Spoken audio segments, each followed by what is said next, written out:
If you want to share screen from your Google Pixel 11 Pro on your TV, then what you need to do is you need to go to Settings. Now over here in Settings, go to Connected Devices, and then here choose Connection Preferences. Now we can go to the Google Cast option, and then here you might be able to find your TV quite easily.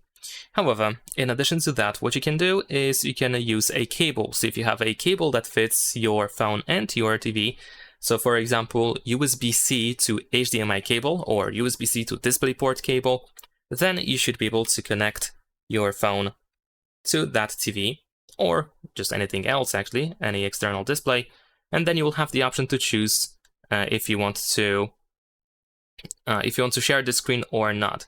Now in this case, I actually just skipped that, so let me just quickly unplug and connect the cable again. There we go.